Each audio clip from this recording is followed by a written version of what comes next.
هەر لە چوارچێوەی بەڕێوەچوونی یاریەکانی خۆلی نایابی لاوانی کوردستان لاوانی سیروانی شارەزور میواندەری لاوانی نەورۆزی کرد. لاوانی یانەی شارەزور لە نێو یاریگا و هاندەرانی خۆیاندا نەیانتوان یاریەکە بەرنەوە 3 خاڵی یاریەکەیانە دەستدا. لاوانی نەورۆز توانی بە 2 گۆڵ بەرامبەر بە گۆڵێک یاریەکە لە بەرژەوەندی خۆی تەواو بکە و بەو شێوەیەش نەورۆز کۆی خاڵەکانی گەیاندا 11 خاڵ.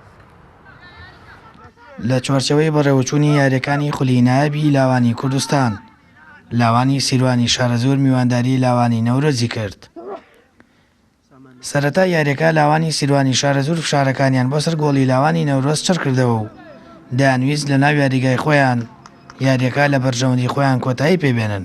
لە دوای چەندین هێرش بەڵام لاوانی سیروانی شارەزور نەیانتوانی گۆڵ تۆمار بکەن.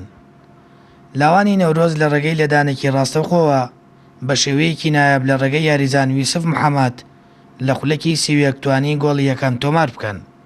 نیوەی یەکەمی یاریەکە بۆ ئەنجام و پێشکەوتنی لاوانی نەورۆز کۆتایی هات.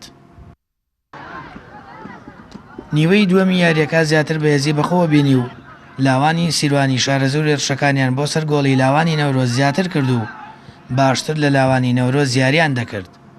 یاریەکە لە کۆتا خولەکەکان نزیک دەبوویەوە و ئەنجامەکە بە گۆڵێک بۆ لاوانی نەورۆز مابوویەوە.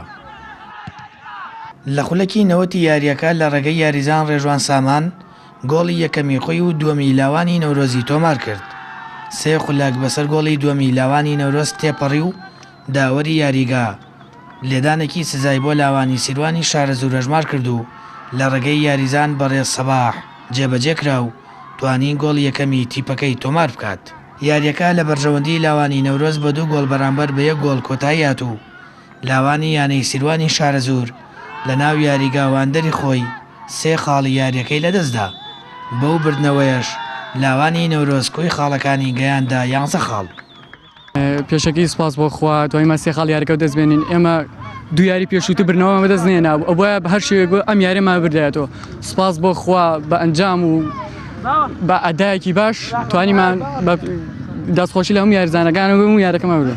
یاریە زۆر گرنگ بوو بۆمان چکە ئێمە 2 یاری پێشووتر برنەوەمە دەست نێنا بوو. یاریەکەش زۆر قورس بوو لە دەرەوەی یاریگای خۆمان بوو.